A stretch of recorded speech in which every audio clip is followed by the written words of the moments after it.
So let's look at those little blue lines a little bit closer. That's integration. And to understand integration, and actually why we get different signals, the first thing to do is to be able to count the number of equivalent protons in each molecule. And so that's what we're going to do here, and then we'll look at how integration comes out of that.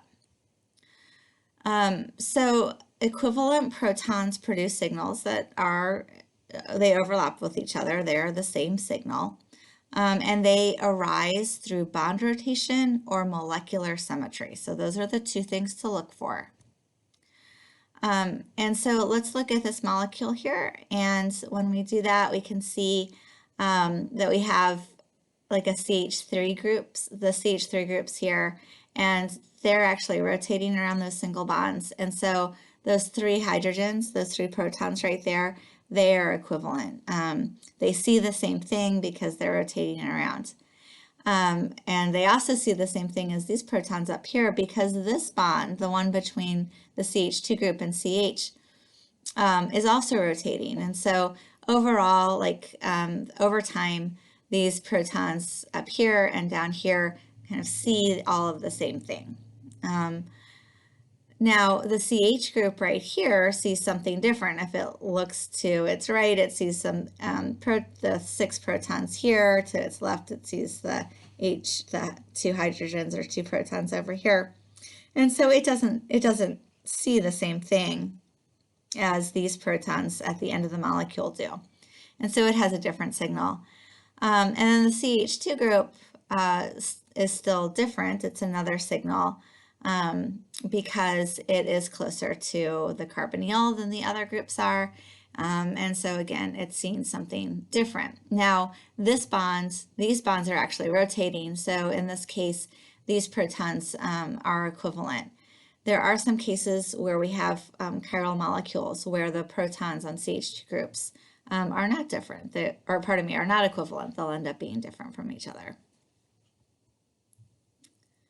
All right, so there's that CH2 group kind of rotating around and showing its equivalence. Okay, and so that one's not equivalent with anything. So another thing to note, though, is that we can get molecules that have symmetry, as you well know.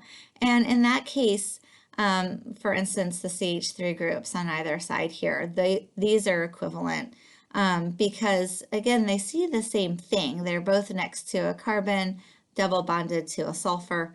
And so they have the same electronic or chemical environment. And so they're all going to be equivalent to one another and just be shown with a single signal. Now, once you get the idea of equivalence down, then it's a little bit easier to understand the integration. As I've mentioned before, each signal then represents one or more hydrogens. And so using the electronics integration, we can actually measure the area under the signal and give it a value.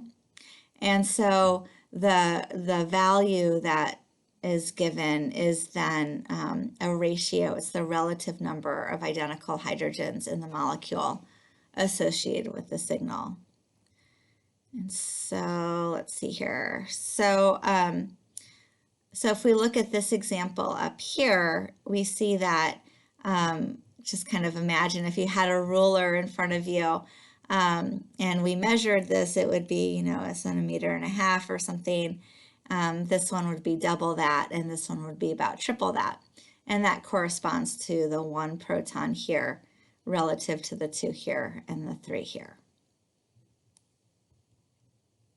Okay, so just see if you can figure out what the relative values and the numbers that should go into these blanks are.